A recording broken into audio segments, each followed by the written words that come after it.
नमस्कार साथियों, मैं सोनू आप सभी का दोस्त स्वागत करता हूं आपके अपने YouTube चैनल हिटसन पर। आज की इस वीडियो के अंदर हमने ITI के हेल्थ सैनिटरी इंस्पेक्टर ट्रेड के स्टूडेंट के लिए यहां पे क्वेश्चन बैंक प्रिपेयर किया है। इसमें आपको 200 मोस्ट इंपॉर्टेंट क्वेश्चन देखने को मिलेंगे।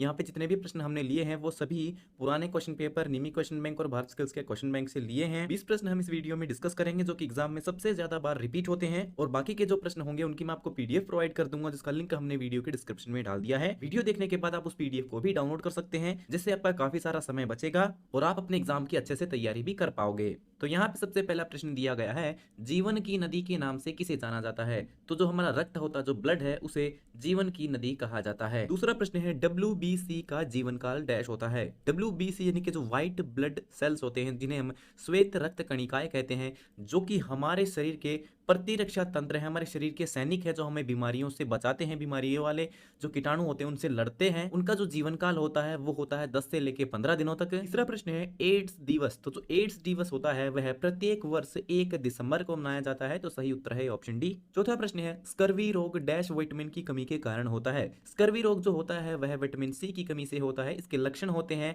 हमारे नाखूनों में दरारें होना, हमारे होठ फटना। पांचवा प्रश्न है, निम्न में से कौन सा पानी में घुलनशील विटामिन है? तो यहाँ पे जो ऑप्शन डी है, दिए गए सभी, ये सभी विटामिन पानी में घुलनशील है। यहाँ पे मैं आपको एक ट्रिक बताता हूँ। जैसे कि मैंने लिखा KE, D और A, ये बन गया कीड़ा।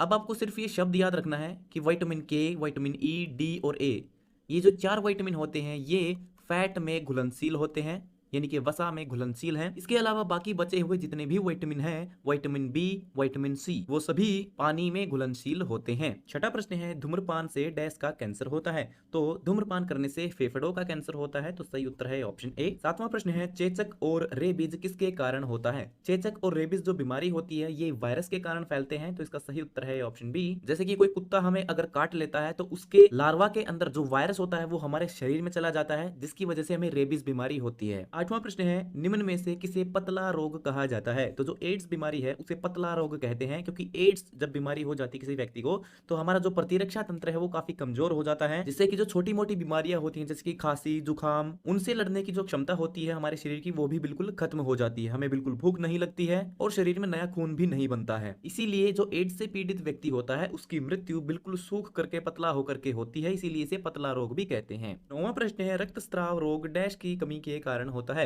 तो रक्तस्राव यानी कि खून का थक्का न जमना। आपने देखा हो जब किसी व्यक्ति को चोट लग जाती है किसी कोहनी में या फिर कोई हल्का स्क्रैच आता है तो कुछ समय के बाद वो खून जो ऑटोमेटिक बहना रुक जाता है। लेकिन रक्तस्राव जो रोग होता है, ब्लीडिंग रोग, यानी कि जिसमें खून लगातार बहता ही रहता है, उसका खून बंद ही नहीं होता है, तो इसका कारण होता है विटामिन K की कमी। जो विटामिन K होता है वह हमारे शरीर में खून का थक्का जमाता है, जिससे कि जो हमारा खून है वो कुछ देर के बाद बाहर आने पर सूख जाता है और ज्यादा खून नहीं बहता है। 10वां प्रश्न है, जब कोई व्यक्ति प्रतिदिन ब्रश नहीं करता है तो दांतों पर डैश जमा हो जाता है? तो इससे दांतों पर प्लाक जमा हो जाता है, जो कि ऑप्शन ए यहाँ पे सही है। ये एक पीले रंग की परत होती है जो कि दांतों पर जम जाती है। 11वां प्रश्न है, फोबिया क्या है? फोबिया का मतलब होता है डर होना। अब किसी भी व्यक्ति को फोबिया किसी भी तरह का हो सकता है, जैसे कि पानी का डर, हवा का डर, ऊंचाई का डर। तो इसका सही उत्तर होगा ऑप्शन डी। जब व्यक्ति भय की स्थिति में होता है तो उसे डर कहते हैं, उसे हम फोबिया कहते हैं। 12वां प्रश्न है, आंवला में कौन सा विटामिन सबसे ज्यादा होता है? तो आंवले के अंदर सबसे ज्यादा होता है विटामिन C। तो सही उत्तर है ऑप्शन बी। 13वां प्रश्न है, एक शिशु का जन्म के समय सामान्य वजन कितना होता है?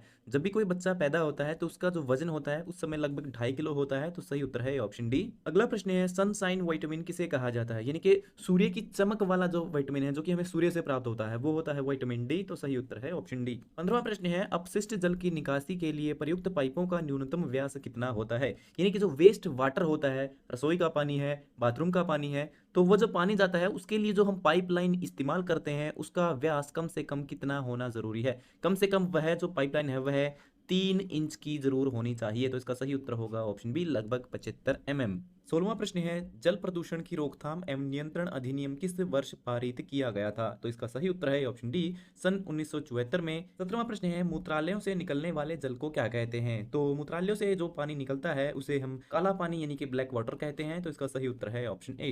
18वां प्रश्न है, सेप्टिक टैंक का आकार कैसा होता है? तो जो सेप्टिक टैंक होता है वह आयताकार आकृति का होता है। तो इसका सही उत्तर है ऑप्शन बी। तो दोस्तों ये था हमारा आज का वीडियो जो हो गया है कंप्लीट। उम्मीद करता हूँ ये वीडियो आपके लिए फायदेमंद रहेगा। अगर आपका कोई और सवाल है तो वो भी आप कमेंट बॉक्स में लिख करके पूछ सकते हो। तो मिलते हैं हमारी अगली वीडियो में, तब तक के लिए नमस्कार।